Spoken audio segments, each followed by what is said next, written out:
పుట్టా Mahesh Yadav Eluru MP Telugu Desam party కొమ్ము ఉంచేశాడు. పుట్టా మహేష్ యాదవ్ అంటే ఇతను చోటమోటా నాయకుడేం కాదు. ఇతని తండ్రి పుట్టా సుధాకర్ టీటీడీ బోర్డు చైర్మన్ చేశాడు. గతంలో రాయలసీమలో తెలుగుదేశం పార్టీకి ఒక మంచి పట్టుకొమ్మ, చంద్రబాబు నాయుడు గారికి అత్యంత ఆప్తుడు. ఇంకో విషయం ఏంటి చెప్పిన, ఇతను మాంగారు ఎవరో కాదు, యనుమల రామకృష్ణుడు గారు. తెలుగుదేశం పార్టీలో వృద్ధ నాయకుడు, పెద్ద నాయకుడు, ప్రస్తుతానికి విశ్రాంతి చేస్తున్నటువంటి నాయకుడు. మరి వీళ్ళ తండ్రి ఆస్థానం, మాంగారు దీస్థానం. ఇతను మొన్న ఎంపీగా నెగ్గాడు. మరి ఇతను డ్రగ్స్ పార్టీకి వెళ్ళాడు, డ్రగ్స్ తీసుకున్నాడు. ఆ పరీక్షలో ఫస్ట్ నెగిటివ్ వచ్చింది, తర్వాత పాజిటివ్ వచ్చింది అని చెప్పేసి పెద్ద దుమారం నెగుతూ ఉంది. దీని మీద పాపం ఆయన పుట్టా మహేష్ యాదవ్ వీడియో కూడా తీసి పెట్టాడు. నేను ఏ తప్పు చేయలేదు, దయచేసి నన్ను నమ్మండి, నాకు రకరకాలుగా ఇలా పెట్టేస్తానని చెప్పేసి అతను కూడా స్టేట్మెంట్ ఇవ్వడం జరిగింది. కాకపోతే ఇది తెలుగుదేశం పార్టీలో పెద్ద చర్చ అయిపోయింది, పెద్ద రచ్చ అయిపోయింది. ఎందువల్లంటే అప్పుడు పుట్ట ఈ మహేష్ యాదవ్కి సీట్ ఇచ్చే సమయంలో చాలా వ్యతిరేకత వచ్చింది బాబు గారి మీద. ఇంచేతంటే అప్పటికే ఏలూరు ఎంపీగా మాగంటి బాబు 2 సార్లు పనిచేసి మంచి పేరు తెచ్చుకున్నాడు. మాగంటి బాబు అంటే ఏలూరు పార్లమెంటు స్థానంలో అతని పేరు తెలియని వాడు ఎవడో లేడు. అతనికి మంచి పేరు, మంచి గ్రిప్పు, మంచి వర్కర్ కూడా. అతను నిజాయితీపరుడు. అతని స్థానాన్ని తప్పించి ఇతనికి ఇచ్చేసారు. ఈ వయసులో చిన్నోడైనా ఏంటంటే తండ్రి ముఖం, కొద్దిగా మాంగారి ముఖం కూడా చూసి ఇతనికి సీటు బాబు గారు చాలా బ్లండ్గా ఇచ్చేసాడు. అప్పట్లో ఇవ్వద్దని చెప్పి సర్వేలు కూడా ఇతనికి ఏమైనా కీలేదన్నారు. ఇంకా కాదు కూడదంటే భారతీయ జనతా పార్టీ ఎలయన్స్లో ఈ సీటు బీజేపీకి ఇచ్చేమని కూడా అడిగారు. నీకు అంతగా అప్లికేషన్ తప్పదు అనుకుంటే ఓ పక్కన మాగంటి బాబు, ఓ పక్కన మహేష్ యాదవ్, వీళ్ళిద్దరి మధ్యన మీరు నలిగిపోతుంటే ఎలయన్స్కి ఇచ్చేయండి, నర్సాపురం మన త్రిబులార్కి ఇచ్చేయండి అని చెప్పేసి కూడా అప్పట్లో ఈయనకి కొంతమంది ఒత్తిడి కూడా తెచ్చినా కానీ ఇతను ఆ ఒత్తిడిని భరించి మరి ఎందుకో బాబు గారు మరి ఏం చేశాడో మరి ఏముందో తెలియదు కానీ ఈ ఏలూరు ఎంపీకి ఇతనికి ఇవ్వటం జరిగింది. నగ్గాడు, విజయం సాధించాడు. అవసరమైతే పెమ్మసాని కాకుండా సెంట్రల్కి బీసీ సామాజిక వర్గం చెందిన వాడిగా సెంట్రల్లో క్యాబినెట్కి ఇతనే పంపుతాను కూడా పుకారు కూడా జరిగాయి, ప్రచారం కూడా జరిగింది, పంపే ఆలోచన కూడా వచ్చింది. కాకపోతే ఎక్కడో బెడ్స్ కొట్టింది వ్యవహారం.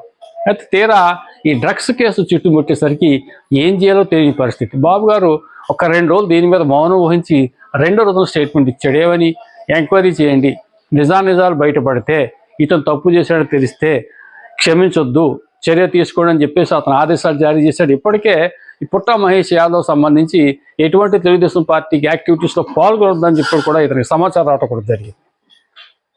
అయితే ఇది చాలా తలపోటుగా మారింది. ఇప్పుడు మిగతా ఎంపీలు చాలామంది ఉన్నారు. అందులో ఏదో చిన్న ఎంపీ ఎవడో నినకాకమన్న నగ్గినోడు ఎవడో ఇంకొకడు అయితే పెద్ద ఇబ్బంది లేకపోయేది.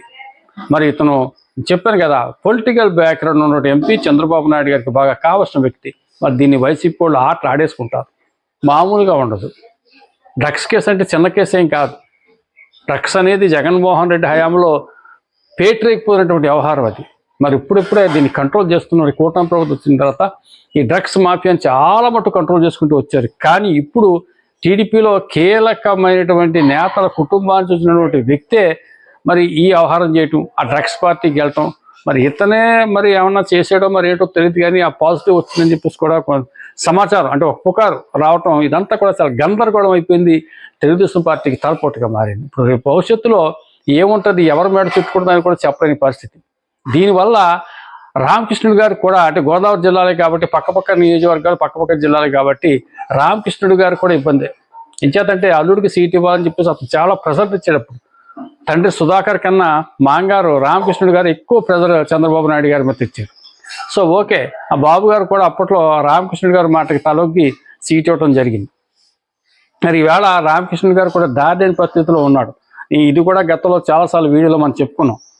లోకేష్ గారు టీంను తయారు చేసుకునే ప్రయత్నంలో రామకృష్ణుడు గారికి రిటైర్మెంట్ ఇచ్చేస్తారని మనం చెప్పుకున్నాం. ఇప్పుడు ఈ వ్యవహారం వచ్చిన తర్వాత కేవలం ఆ ఏలూరు ఎంపీని మాత్రమే కాదు, మాంగారు ఇతను కూడా వివరణ అడుగుతాం. మరి నువ్వు ఆ రోజు సీట్ గట్టిగా ప్రయత్నం చేసావు, మరి అప్పుడు మరి ఇతను ఏంటి, ఇతని క్యారెక్టర్ ఏంటి అన్నది మాకు చెప్పాలి కదా, నీకు తెలియదా అని చెప్పేసి ఇతను కూడా అడిగే సందర్భం ఉంది. మరి ఇతను రేపో మాపో మరి ఎంత అవునన్నా కాదన్నా నన్ను పార్టీలో ప్రభుత్వంలో తీసుకుంటారనే ఆశ ఉంది. ఆ ఆశ కూడా ఈ దెబ్బతో సల్లారిపోతుంది.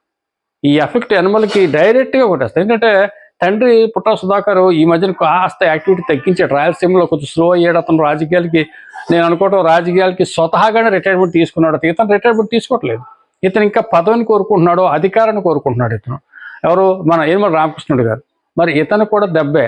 అటు ఇది టోటల్గా చంద్రబాబు నాయుడు గారు కూడా ఒక విధమైన మచ్చ అని చెప్పుకుంటే, ఆయనకి స్వతహాగా మచ్చ కాదు కానీ ఇతను చేసిన పనికి అతను కూడా ప్రశ్నిస్తుంటే అతను స్పెషల్గా ఇతను పెట్టుకున్నాడు కాబట్టి ఎంపీగా, అతనే స్వయంగా ఇతను సీట్ ఇచ్చాడు కాబట్టి. ఇతను లోకేష్ టీం గట్ట కాదు, పూర్తిగా బాబు గారు టీం ఇతను, ఈ మహేష్ యాదవ్. ఇక రెండోది ఇతను అల్లుడు కాబట్టి, రామకృష్ణ గారు అల్లుడు కాబట్టి ఇతని మీద కూడా ఈ ఎఫెక్ట్ ఉంటుంది. ఏది ఏమైనా మరి విచారణలో నిజాలు అంటే సరిగ్గా విచారణ చేసి నిజాలు తేలిన తర్వాత మరి ఏం జరుగుతుందో మనం వేచి చూడాలి. Thank you.